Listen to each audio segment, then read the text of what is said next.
everyone, Francisca Alonso here. Welcome to the Dream Home Diaries. And today I was going to talk to you guys a little bit about drywall and paint.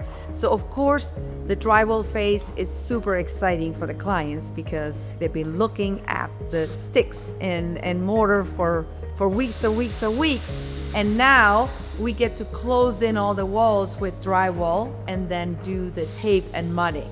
So one of the things that I wanted to mention is that in our designs that are very modern and very minimalistic, well, the level of drywall finish that we call it level 5 is really important because you can't cover it up with trim.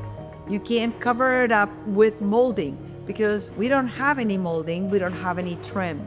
So when you check out some of our window details, you'll see that the drywall actually just does a return into the window. So there's no casing around the windows, or the large format doors. There's no casing around them. So we can hide imperfections. In addition, there's also no crown molding. You know, a lot of more of the traditional designs have like large crown molding all around where the wall meets the ceiling. Well, in our more modern designs, we don't have any crown molding. So you have the walls and then you have the ceiling, and that connection has to be perfect. It has to be 90 degrees and it has to be taped and finished perfectly so that the house looks good. Another thing I wanted to point out with the drywall stage is the walls. You know, we have all these 2-story spaces that have long, expansive walls that go 30, 40 feet tall. And so, of course, that has to be straight.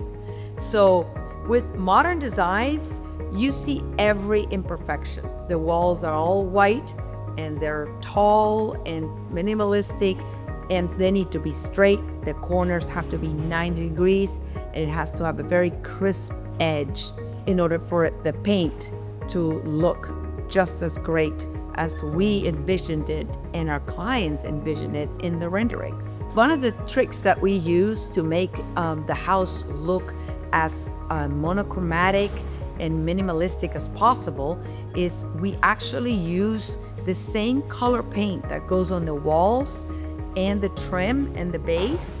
It's the same color, except the walls are flat or matte and the trim has a semi-gloss finish.